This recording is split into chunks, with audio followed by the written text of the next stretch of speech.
right, we're live.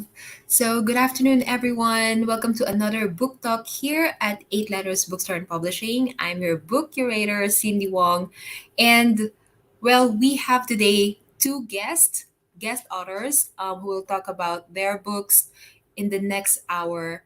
And these books, they have a binding theme that will for sure inspire, encourage, and basically I'll just let them provide more description to their works in a bit, but just a little bit of housekeeping. I just want to thank you guys for supporting us in the previous Manila International Book Fair. It has always been our biggest event of the year, so we join annually and it has been a success. So medyo may hangover pa kami, hindi pa kami makaget over sa mga may mga upcoming kami na book fair, and just stay tuned on our page and we'll announce them.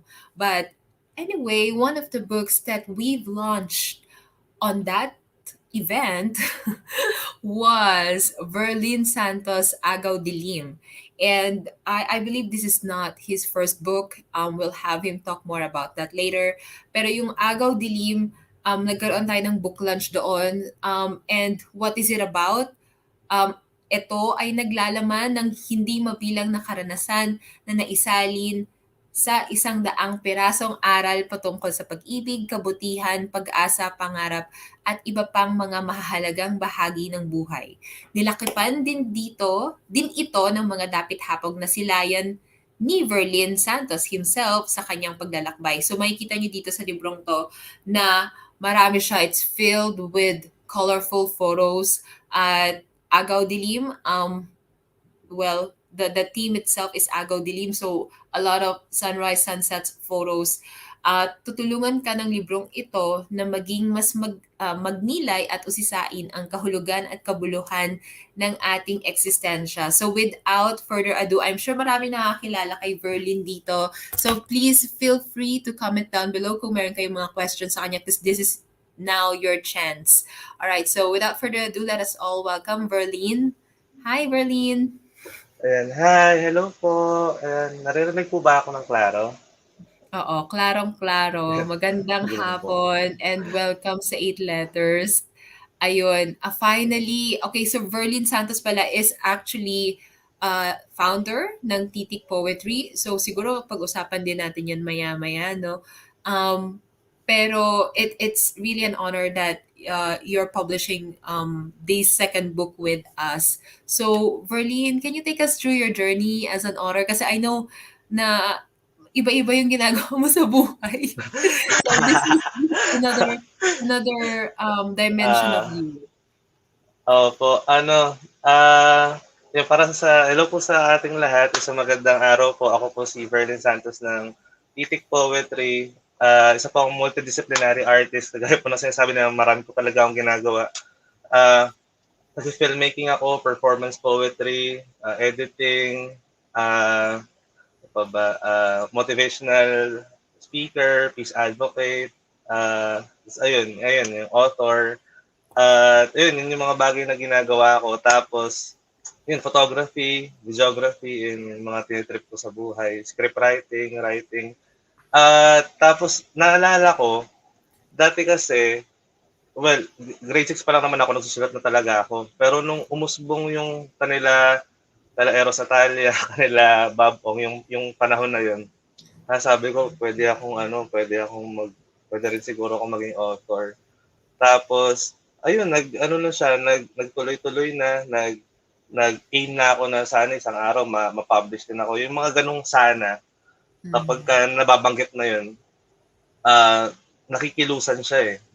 Itong nilabas ko, actually pangatlo na siya eh. Pero yung dalawa kasi self-publish siya. Ang pinaka-memorable lang doon sa unang libro, yun kasi yung isa sa mga tumulong sa akin magpatapos eh. Yun yung pinabayad ko ng matrikula. Parang di na ako dapat papayagang mag-enroll. Di na ako makakapasok sa school. Tapos yung unang libro na yun, nag-organize yung school ng spoken word open mic event. Tapos doon ako unang nag-book signing. Tapos ayun, nagtuloy-tuloy hanggang sa nag-aim ako na ito, mapabilang sa mga publishing sa mas malaking stage. Kaya ayun po. Mm. Ayun. So, sino ba ang masasabi nating ano, kanina na-mention mo sila Bob Ong, yung mga nabasa mo before. Masasabi mo ba sino-sino yung mga, nag-inspire sa'yo, to push through with writing? Um, Sa usually kasi ang mga ano ko sa local talaga, eh, yung panahon nila mm, sa creative non-fiction, yung sila Miss Bell, sila Eros, mm, sila Bob Ong, sila mm, June Cruz, sila si tsaka yung iba pa, sila sila Lord de Vera, Ricky Lee, mm, yung mga kapitapitagan at saka yung madali lang hanapin. Sila mm, yung mga madalas kong nababasa. Tapos sobrang nakakatuwa lang kasi high school ako no'n nung una ko sila na-encounter tapos ngayon na kagaya ni Babong naging teacher ko siya sa creative writing, sa creative nonfiction sa PUP. Nakausap ko sa email. Tapos mm, sabi ko parang naabutan, parang panahon lang 'to nung sabi ko dati binabasa ko lang ngayon nakakausap ko pa tapos yan sila Miss Bebs na nakasama ko rin sa CCP. mm, Tas ayun, very, very overwhelming lang na kung ano yung mga bagay na gusto mong mangyari noon, yun din yung na-attract mo tas dinadala ka nila dun sa mga tao na yun. Tas ayun, kagaya mm, ng Eight Letters nung sisimula ako sa Titik Poetry, 2015 yun, dun ko po kayo unang na-encounter, eh. mm. Kanila Sir Al ng ano, Lapis sa Oo, Kalye, oo.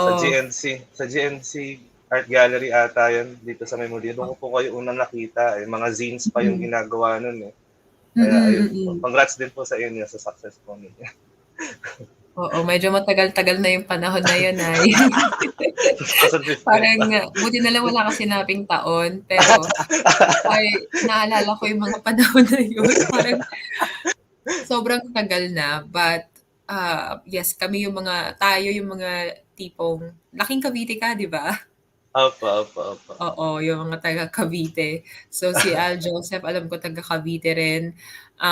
Naka-base na yung Eight Letters sa Cebu pero, Hmm, we're I would say na malaki yung impluwensya ng Cavite sa mga mm. sinusulat natin, iba-iba. Yes po. Tapos, oo, ang galing. Pero Verlin, yung unang dalawa mong libro, ganito rin ba yung tema? Patula? Ah, yes po, yung una kasi, ang title niya, Ang Mga Tula ng Pilherong Makata. Bata pa, tas ang anong ginawa ko lang dun, parang Mm, masipag kasi akong magsulat nung mga panahon na yun, eh. Tapos, mm, nagtatrabaho ako sa isang printing press. hmm, Eh, sabi nung boss ko, eh, wala naman na struggling na ako sa financial nun, tas wala akong pampaaral. mm, Sabi niya sa'kin, "Ba't hindi mo na lang ipunin yung tula, tutal nasa printing press naman tayo, printing press ng resibo." Parang gano'n, tsaka mga souvenir program. Sabi niya, "I-compile mo, i-layout mo, sponsoran kita ng 50 piraso, tapos yun, gano'n. Tapos 'pag kumita ka, ipambayad mo ng tuition fee." Tas ayun yung nangyari, yung una. Tapos yung pangalawa, manipis lang, para lang siyang manipis na libro. Ano rin din, zine? mga ano rin, opo, parang gano'n din. Mm, Tapos ano, mga tula din, mga inspirational. So dun talaga ako, yung unang libro tungkol siya sa iba't iba, eh. Parang basta kinompile ko lang mm, lahat ng inabutan ko bago yun i-publish, kahit anong tungkol saan, kinompile lang. Itong pangalawa, puro inspirational. Itong pangatlo, yun din, mga inspirational talaga. mm. Oo, pero bakit nga ba inspirational yung naisip mo na tema na, why do you want to stick to this genre? Kasi kakaibang genre 'to, to be honest, and also it's a poetry collection. Pero sabi rin dito, makakakuha tayo ng iba't ibang mga advice.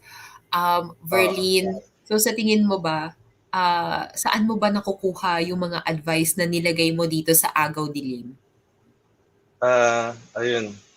Kasi ano ako sa, tawag dito, para kasi sa akin, ang pinakamagagaling na kuwentista ay yung mga taong kayang isalin yung karanasan bilang aral. Gano'n siya para sa akin, eh. Kasi halimbawa, parang dahil doon, parang na-appreciate yung existence, malungkot man siya, masaya man siya, kung ano man. Pagka sa tingin ko, ah, yung ganong klase ng awareness na ita-translate ko kasi parang lahat naman tayo nakaka-experience, eh, 'di ba? Pare-parehas naman tayo nakakaranas, pero ilan lang sa atin na kayang, alam mo yun, i-philosophize yung experience na yun, gawin siyang quote, gawin siyang, ah, Mm. chunk ng o nugget of ano ba yun, ng wisdom, parang ganyan. Kaya yun yung practice ko lalo na sa akin na isang performance poet, kapag nakakatungtong ako sa stage, ah, yun din yung gusto ko talaga, nakakapag-inspire ako, nakakapagbigay ng sigya, yun. Mm. Yun yung ginagawa namin kasi lalo na kapag binibigyan ka ng 'pag pinapahiram ka ng mikropono o binibigyan ka ng entablado, make sure na merong iuuwi yung mga taong nakapakinig sa'yo na sa tingin mo, ah, mahalaga para sa buhay nila. Kasi, yun para kasi sa amin naniniwala ako na yung instrumentong ginagamit natin para magbigay buhay sa ibang tao, ito rin yung parehas na instrumentong kayang pumunit ng kaluluwa. Yeah. Kaya yun yung ano namin, mag-inspire.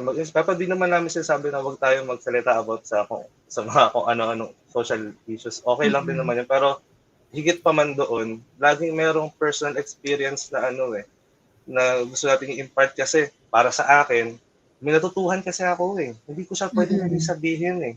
Papaano naman Mm. yung mga tao na hindi naman nila trait na mag-philosophize, Oo. hindi nila trait na ano yun, kasi para sa akin kung bakit ko yung ginagawa, kasi appreciative ako sa experience, eh. Sa tingin Mm. ko meron akong mga sinusulat na pahina na balang araw magsasara din. Tapos Mm. dun ko na-realize parang kaya pala yun nangyari sa akin.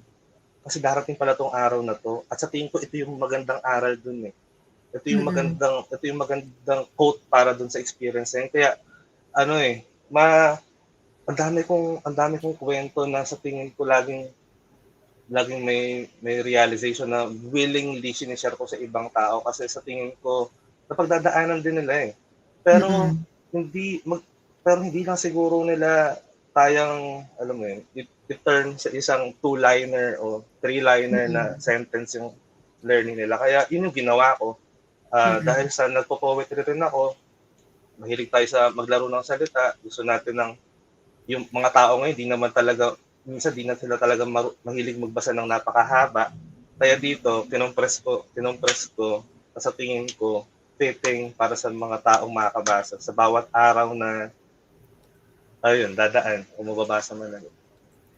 Makakapag-perform ba tayo later or Sige, yes po, naku walang pwede, problema, pwede. sige po, opo, Oo. opo. Sige, pero bago tayo pumunta diyan, gusto ko yung sinabi mo kanina na philosophize. Kasi naalala ko 'di ba dati nung sa school, pagdating sa school, lagi tayong may mga reflection paper and every time pakiramdam ko hindi siya kapag forced, kapag tipong pinuwersa na ng teacher na, "Oh, isulat mo yung reflection paper mo. Anong sa tingin mo yung natutunan mo after watching this movie or after nabasa mo 'tong text na 'to." Parang it felt na forced. So sometimes baka Mm, hindi maganda yung kinalabasan. I'm not sure about you, Verlin, yes. pero 'di ba parang yun kasi yung parang way na philosophize reflection paper. But in a way, yung ginawa mo, tipong two-liner or a few lines, tas na-compress mo siya agad. And ito yung tinatawag ko na the I.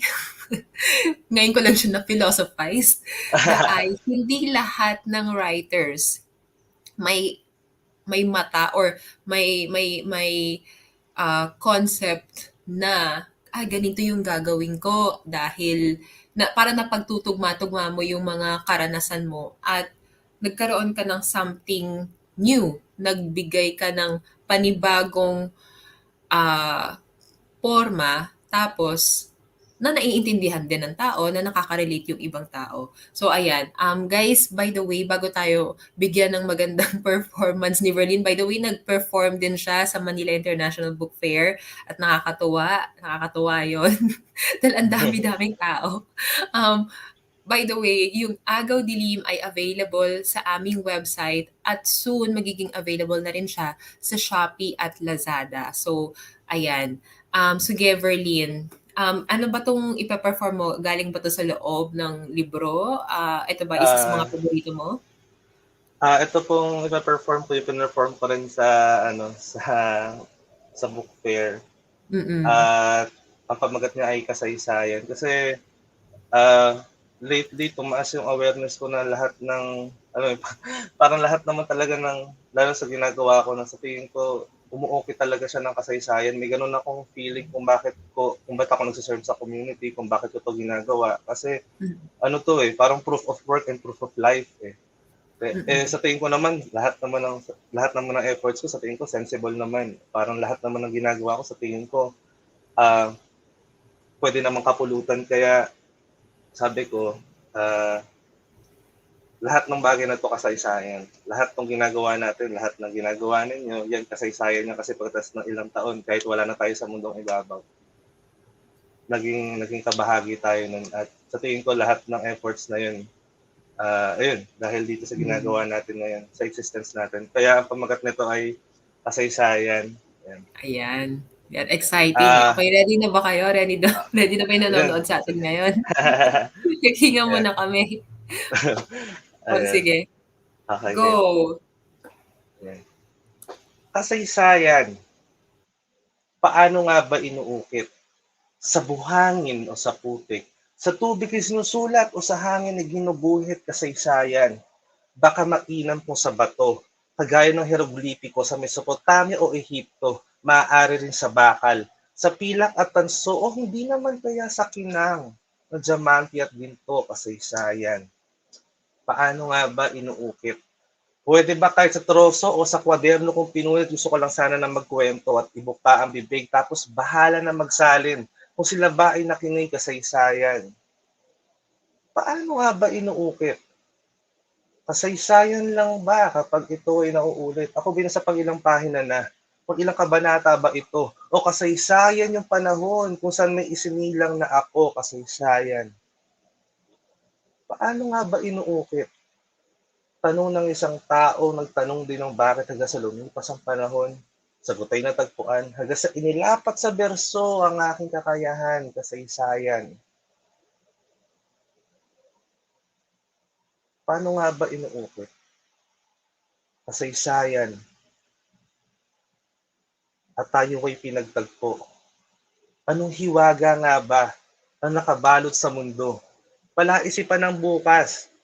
Malay ba natin sa kasaysayan? Kung ang bukas ay ngayon din, paano ba natin malalaman kasaysayan? Paano nga ba umukit ng kasaysayan? Kagaya ng ganito, di ba? Ganito umukit ng kasaysayan, gumawa ng mga bagay na gusto natin gawin, gumawa ng art, paano umukit ng kasaysayan, maging mabuting tao, maging mabuting magulang, anak, guro, doktor, pulis, abogado, inhinyero, maging mabuting tao sa mamamayan. Paano umukit ng kasaysayan? Gumawa ng mga bagay na hindi pa nagagawa ng iba. At paano umukit na kasaysayan? Mabuti na lang at meron tayong araw na nasilayan at mga kapatid. Ganon, umukit na kasaysayan. Salamat. Ayun siya. Ay, nakamute yan. Taga nakamute. Palakpakan, palakpakan. Ayan, yung mga walang Salamat po. kamay dyan, please. Palakpakan. Ayun, maraming salamat, Verlin. Muntikan na kitang i-ano kanina, pero sabi ko, parte ba yun ng, ano, ng performance? Kasi nakita natin yung, nakita natin yung pagbabago, no, ng tono. Ah, Ganun ba? Ganun ka pa mag-perform on Hindi, stage?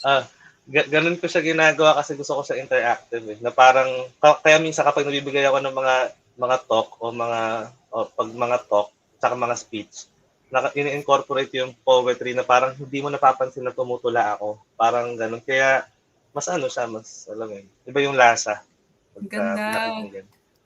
First time. Salamat First po. time ko 'tong ano, marinig, makita yung Salamat. ganitong klaseng performance na kahit kahit itong online lang ha, naku, yung mga Toastmasters dapat natututo dito kay Virgil. Salamat Mas po. marami kang kikitain dun, charot. Ay! Siya nawa.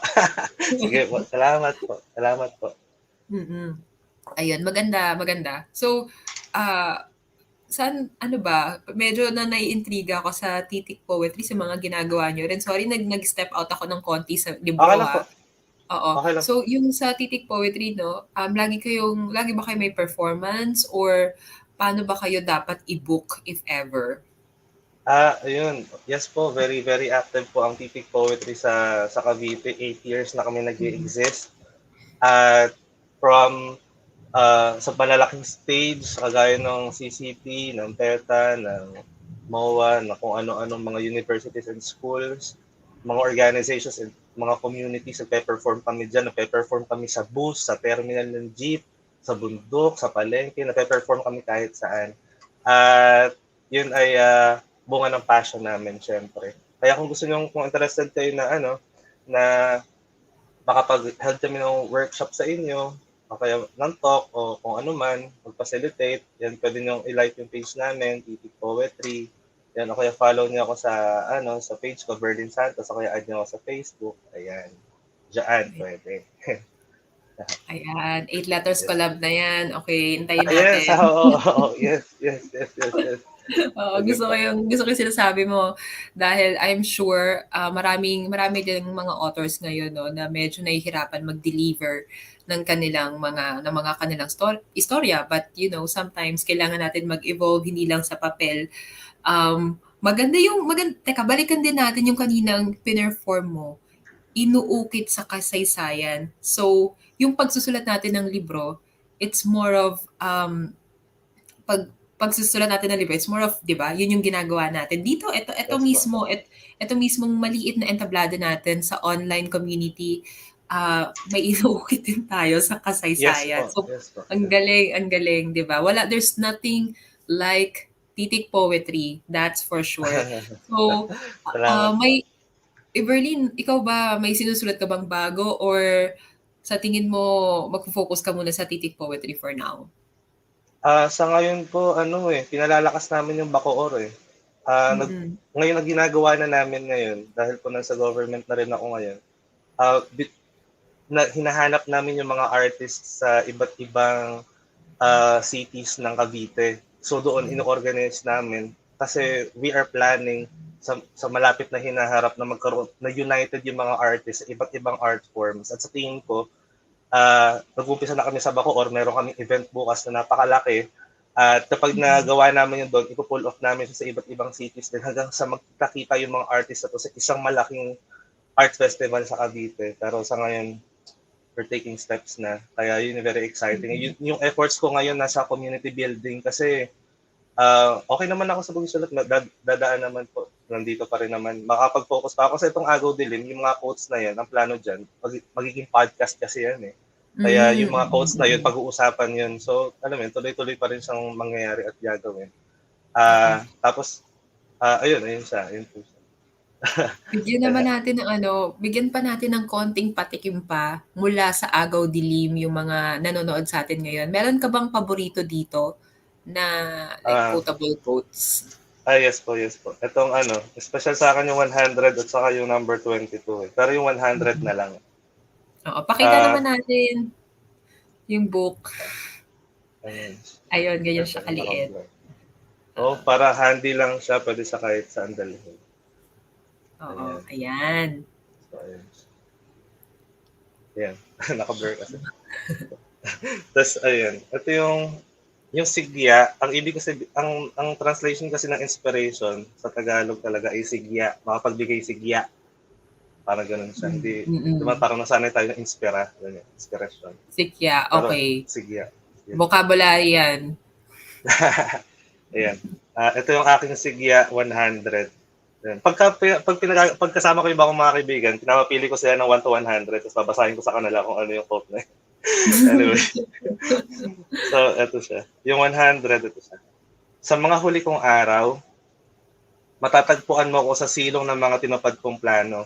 Nakupo habang humihigop ng mainit na tsaa at binabasang aklat na ito habang nakikinig sa patak ng ulan. Asahan mong lumuluha ako nun habang nilalasap ang buhay. Saka Ayun. yung isa, yung 22. Wait lang. Yung 22. May plano kasi akong disclose eh. Then saka na lang.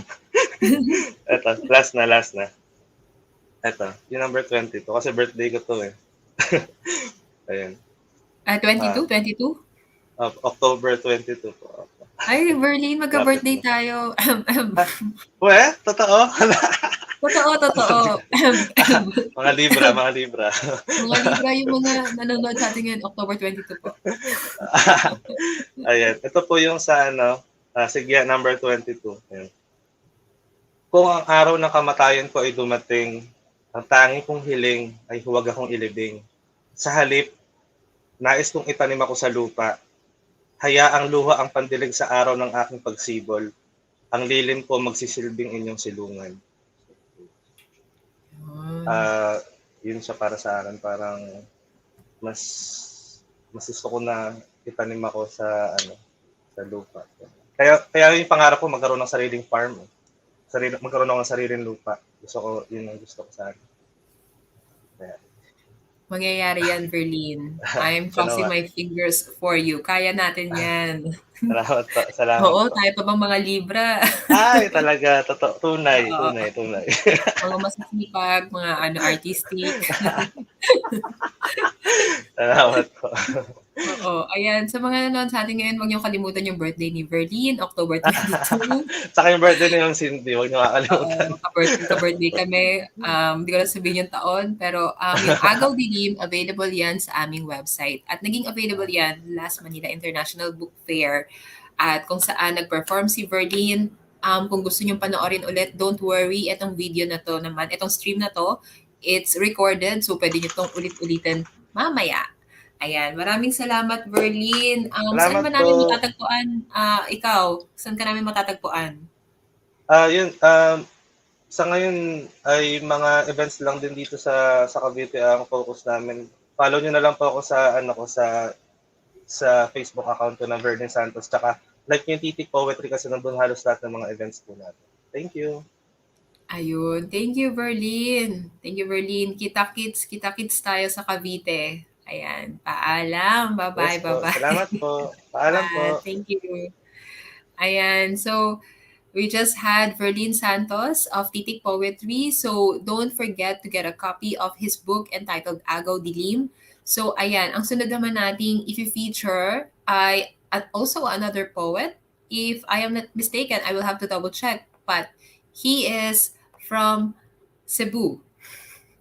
Ayan, from Cebu. Ayan, ayan. I can see him nodding. So yes, I got that correct. So with okay, of course, bago ko siya ilagay on stage, no. So I want to talk about what the book will is about. Okay, so Soul Echoes, that's the title. So it's a collection of poems of self-discovery and triumph. So from Filipino collection of poems, dumako naman tayo sa English. Okay, English naman. So this is by Anthony John. So Soul Echoes, ang sabi sa isa sa mga blurbs dito, Soul Echoes is a myriad of emotions compiled in straightforward poems that speaks directly to the hearts of its readers. It perfectly encapsulates the ugly and beautiful facets of childhood, adolescence, and adulthood. The rawness and authenticity of this book takes you on a deep journey inside the writer's soul. Oops. Ayan. Magkaroon muna tayo ng short break. Sandali lamang po. Just a 30-second countdown.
Right.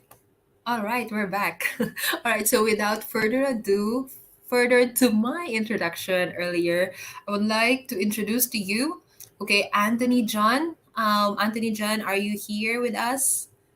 Hi everybody. Hi Miss Cindy. Thank you so much for inviting me. And yes, you're correct. I am from Cebu City. Ayan. So from Cavite, we now traveled to Cebu. Okay, so ito naman, papakita ko rin muna yung book ni Anthony John. Okay, that is what Soul Echoes is about. So Anthony, can you tell us more of how, the journey of you being a writer? Ito ba talaga yung karera mo or may iba ka ba bang ginagawa sa buhay? Uh, First and foremost, Miss, I am actually an architecture graduate. However, I haven't passed the board exam yet. And yes, I still have plans to take the board exam.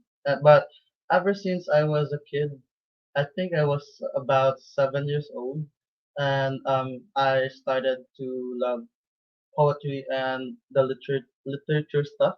And then actually it started when my older siblings wrote their own stuff, and then I would discreetly steal their notebooks and read them. And that's how I was inspired, and and also way back in elementary, I used to have a few friends only. I was very shy and introverted way back then, and my only friends, or I do have a few friends, but most of the times I spend a lot of times um, wandering with nature or reading books, and that's Mm-mm. how I discovered my love for writing. Most of the time, because I was so introverted, I couldn't express how I feel directly. So, but it would be easier to me to express it through writing or through drawing. So, and then way back in when I was in the sixth grade, my advisor, or I think when I was in the fourth grade, my advisor discovered that I write poetry. So she joined me in a poetry competition, the first ever competition in our alma mater, and all of the sudden I won, and that's how I was inspired to write more. Wow. So this is such a huge step for you, Anthony, from the introverted young guy to, now being an author, okay, of Soul Echoes. If I'm not mistaken, Echoes is something personal, right? So this is like Yes. opening Uh, up to people. mhm. Yes, it is Uh-huh. a confessional collection of poetry that talks about my coming of age journey, where I was finding hard to discover what I truly feel inside. It seems like there's something within me that I did not understand yet when I was a kid until Mm-mm. until I got to discover after college. Mm-mm, mm-mm. Right. So, just taking a step back a little bit. So, who do you think should read your book, Soul Echoes? So I put it in the book that this combination of poetry is very much dedicated to the people who are unconventional, those people who are Mm-mm, nerds, who are weirdos, those people who don't feel like they don't belong in a society, especially those lonesome kids or the lone wolf, and mm-mm, especially to the queer kids also at the same time. And mm-mm, yeah, and to the people who feel like they need inspiration, or to the people who feel like there's no hope, especially the mm-mm. young ones, and to those young people, because I grew up, having no model Uh-huh. physically, so Right. I want to be the model for them. Oh wow, Anthony, that's very brave, and it I medyo yung sinabi mo sa kanina na you didn't have any role model and you wanted to be that person Yeah. to other people. It's really a big step for you. It's very brave, and I think it just sums up yung binding team natin for this book talk, which is to inspire and to encourage people who are Mm. feeling hopeless or feeling who are not just feeling hopeless pero yung tipong um, out of out of place, like they don't belong here. Mm. Yeah, so ayan, so Soul Echoes. And if I'm not mistaken as well, it's also similar to Verlin's book because there are photographs. Yes. So, okay, can you talk more about that? So I didn't plan to write to write a book actually. So I'm just fond of writing plenty of poetry, and then it Mm-mm, just happened that me and my friends want to have a concept photo for just one of my uh, poem, which is like a mm-mm, tree. So we mm-mm, tried to shoot just for fun, no intention, no marketing or something, just for for some creative purposes. We just like to have a photo concept, and then eventually, um, accidentally I went to Park Mall in Cebu in oh, Mandaue, yes. and then you had an event, and then Yes. I asked one of the staff, na, hey, what's happening here? And they told me that, so if you're a writer, you can just submit your manuscript to us. And then there, and then eventually I realized that, oh, the concept photos that me and my friends created can be used for this book, and that's how we came up, and we shoot more about the concept photos just to create a more fitting inspiration, a fitting concept. Mm-mm, So the background here, if you can see it, yeah, we are in the forest. This symbolizes I have a poem that's called like a tree. It's like mm-mm, a journey that you have lots of secrets inside of you. So just like in the forest, there are plenty of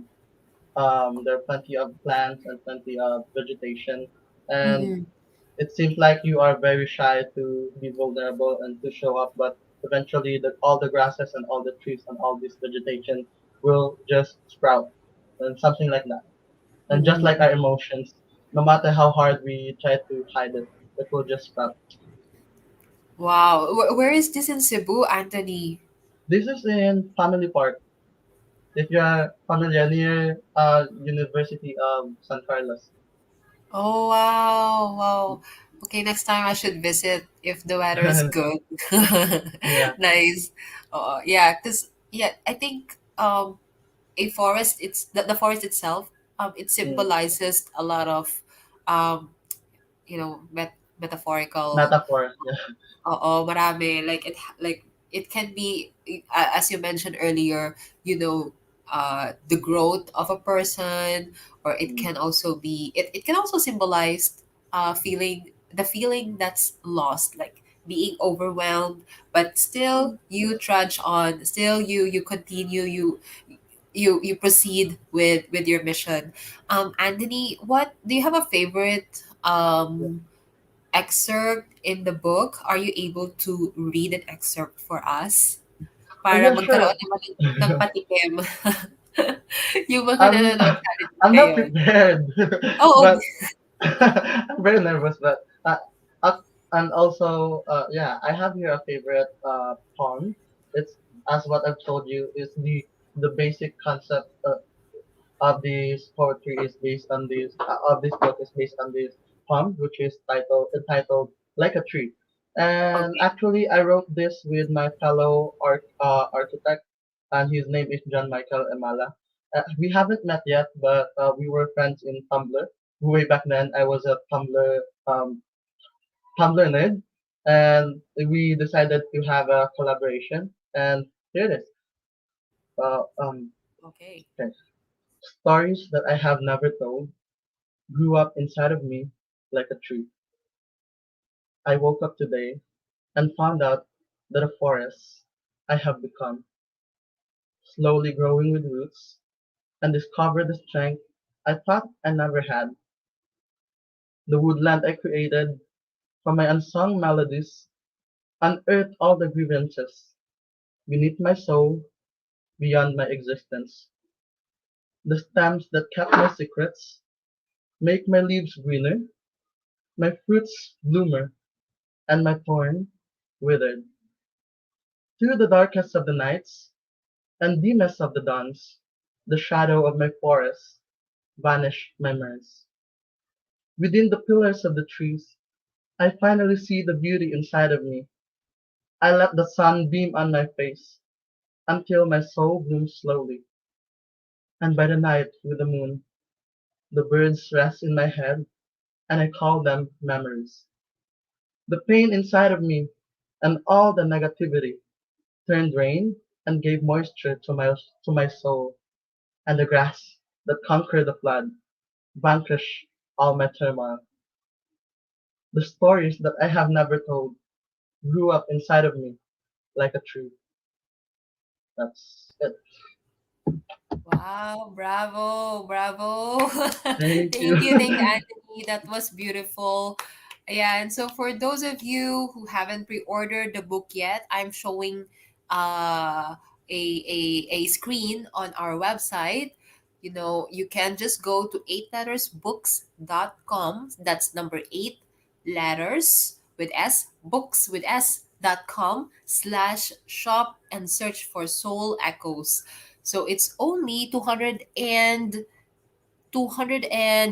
pesos. It's going to be printed in cream paper, and some of the pages will be colored as well because it comes with pictures. Concept Ayan, photos.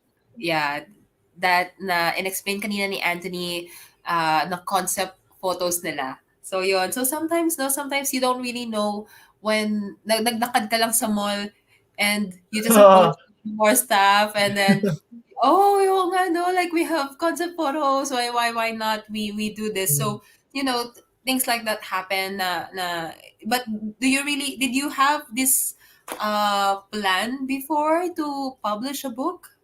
Actually, I have a vision way back when I was a kid. Like Mm-mm. ever since I've learned the life of Jose Rizal, and then Mm-mm. I read a lot of Shakespeare book and Jane Mm-mm. Austen, and then also when I learned Jericho Silvers, if you know him, he's a poet and lang live. So that's Mm-mm. how I was inspired. That hey, I wrote poetry ever since I was 7. So why not Mm-mm. publish all of this? So the beginning of the book actually has a poem that's let me check here.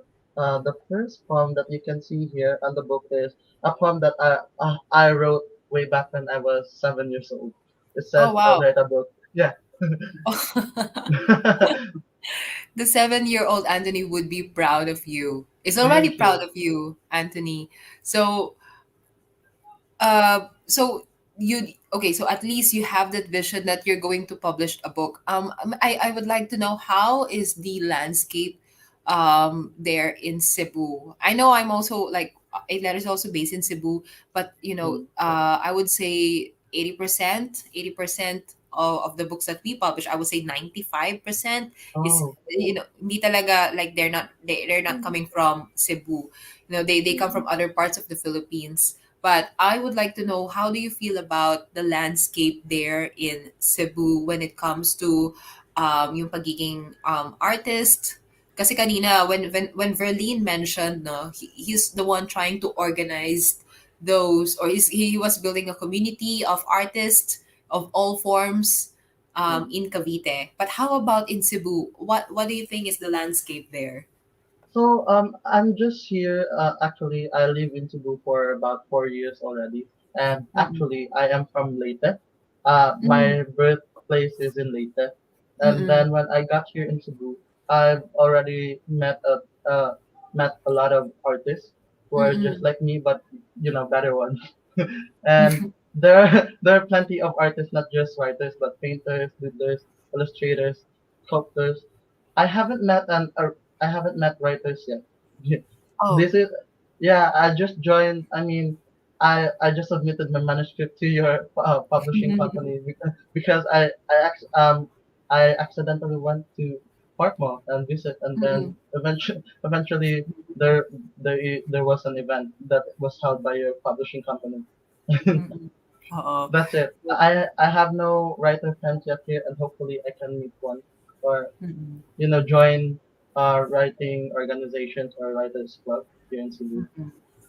I think it's also good to mention now na 8 letters online has an online hub, 8 Yeah. letters hub, na I actually collected all the authors from Region 7.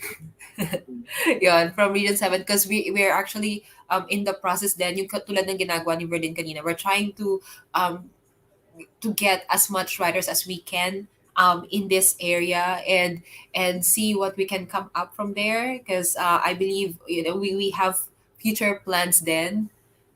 We want Cebu as well to be known Yay. as a place, as a place for artists. Yeah.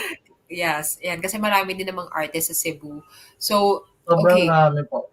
Oo, sobrang dami. And I'm sure we just need to do something that will Mm. bind us all and also, create something na makikilala din yung Cebu in more in the future. Kasi like I think this year we've done Manila International Book Fair, we've done Philippine Book Fair and then the Davao Book Fair. These are big book fairs talaga, bigated. We should do something similar in Cebu. Ayan, and Hopefully I can join also. Yeah. oo, yeah, for That's sure, one of for my goals. Oo, yan. Um, yeah, so I mean to the viewers as well, if you know a place na, other than the mall, feel free to let us know what would be a good recommendation. Sorry, let's go back to the book, Soul Yeah. Echoes. So, is there anything in particular na hindi mo nagustuhan sa mga collection mo? Meron ba? Um, yeah, because I wrote a lot of these writings, a lot of these poems. I wrote this since I was a kid, especially in the chapter one. So Oo. I wrote, as I've mentioned earlier, I started writing since I was 7 years old, and then there are poems like, let's say, the blemish cancellation. So this is just a corny poetry or corny poem or a very childish poem that talks about your um insecurity about your acne. Mm. That's why when Ano however ba, though hindi mo ba nagustuhan yung acne mo or yung yeah, I think insecurities or the poem everybody itself? yeah, I was just trying to be honest with this book. I'm planning that the reason why I included this in this book is because I want the readers to realize that this is just normal, and if you feel that way, it's valid. You're Mm. not alone when you feel that. That's why I included it. No matter how I cringe when I read this poem that says the blemish cancellation. Actually, the original title of this poem is acne, and then I just have to Blemish. dramatize the title. Nag-evolve siya, naging blemish. Okay. So, Okay, yun po. yung kanina sinasabihan mo na you're not alone, is it the person or the acne? Yeah. Anthony. Hindi, sige. Yeah, okay, sorry. Kidding aside, yeah, maybe you can read this poem as well to encourage Oh those no, I will those cringe people on who that. have insecurities. I know this is not your favorite, but Yeah. sometimes we have to face our battles. So well, this is I used to have to be insecure with my acne when I was a teenager, and this is one of my insecurities because I thought that I was horrid and I was very much ugly and I cannot face a lot of people, especially crushes and friends. So here it is. So in moments of contemplation, I often ponder, what do others see in me? I wonder. When compliments come, my heart feels hollow, for within, insecurities fiercely wallow. I gaze into the mirror, seeking solace embrace, convincing myself of beauty, leaving no trace. But flaws stare back, relentless and unkind, every inch of skin magnifying what I find. Yet in this reflection, let me gently remind, perfection's illusion is not what defines. For within imperfections, a story is told, a unique tapestry, each flaw to behold. So I'll embrace this journey, flawed and true, for it is through acceptance that self-love ensues. Insecurities may linger, but I'll find my way, unveiling the beauty that shines every day. Well, actually, I lied in this poem. When I wrote this, I'm still insecure. The ending says that I have embraced the journey, but that's a lie. Wow. Well, But it's just like fake it till you make it mantra. yes, and of course you need to have a closure in your poem. No, sometimes we Yeah, don't always have to believe what we write. So yeah, sometimes writing itself is more of a journey, and sometimes we don't necessarily have to siguro, like I would say it's our responsibility to the readers to give this to them. yes, And like what you said, fake it till you make it. If others believe in what you write, maybe you will end up believing it as well. yeah. And So finally, I was able to embrace it. I mean, I still do have acne now. It's not a lot way back when I was a teenager, when I was 13 years old. And my skin is good now, but I still do have small acne. But I don't care. It doesn't matter now. Yeah, yeah, it doesn't matter now. You don't care anymore. yeah, We all go through that phases. So I think yung pwedeng, those people that should read the book are those people na, sabi mo nga kanina, as you mentioned, coming of age, and those who coming are of age. still confused about what they're going to do with their lives, or Yeah, um, trudging on, yeah. whether they This thing should continue. Correct. This includes also, especially to the queer people. Well, my friends and my family already know that I'm bisexual, and I really struggled a lot with way back when I was a kid. I felt like Mhm. something was wrong with me, and yeah, I've included this in the book how I struggle with my sexuality, my preferences, and all. So you just have to read it. So buy the book Wow. now. Galing.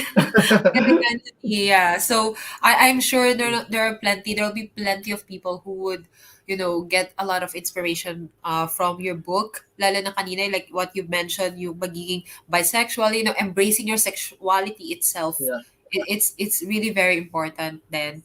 If you're in the middle of it na hindi mo sure if what's going on with me, and of course this it will be was the really book for hard them. way back. Yeah, this will be a good book, especially to the queer kids who are still confused. Who are still confused. Okay, so can we recommend this book from 16 years old and above? Yeah, hi kids. Wow, I understand your struggle. I do feel that a lot, and I feel you, and you may feel like nobody's or no one understands you. You may feel Mm-mm. like everybody's invalidating your feelings. You may still be confused about what you're feeling now, but feelings and emotions are fleeting. It's not forever. So if you feel like you're confused now, try hard. You'll just have to get by, and you know, read this book, and you'll realize that life is not a bleak place at all. And yeah, emotions are fleeting. You'll just have to embrace your emotion, accept it, enjoy your emotion. If you're confused, that's okay. If you don't know where you're headed, just like I was before, Mhm. that's okay. Just continue the journey, and then have faith with yourself in yourself. Thank you, Anthony. So where can we follow you? Hi, you can find me on Instagram at Mm-hmm. Anthony John TO. So I will spell that for you. It's A as in Mm-hmm. Alpha, N as in Nancy, T as in Theodore or Todd, Mm-hmm. H as in Heaven, O as in Orange, N as in Nancy once again, Y as in Yankee, Anthony, and then J as in jackass, O as in orange, H as in heaven, N as in Nancy once again, T as in Ted, and O as in orange. So Anthony Janto, both in Instagram and Facebook. Ayun, there you go. So give Anthony a follow to see what he's up to, and the books that he'll write in the future for us. So, but anyway, congratulations for Soul Echoes, Anthony. Thank you. Your copy is on its way as well. And for those of you who haven't ordered your copy yet, make sure to get yours. It's available on our website, and soon it will be available on Shopee and Lazada. All right. So there you go, Anthony. Thank you so much. Thank you so much Thank for you, Miss those of Cindy. you guys who joined us today at our book talk. with John Verlin Santos and also Anthony John. Thank you very much, everyone. So stay tuned. Next Saturday, we'll have another book talk session where where we'll have two guest authors. That's a usual format. No, and just in case no that you missed the previous episodes, don't worry. We've got loads of episodes for you. Just head to our Facebook page or our YouTube page. Ayan, and then just check the videos tab. There you go. Thank you so much, everyone, and hope you have a nice weekend. Thank you, Anthony. Thank you, everyone. Thank you. Bye.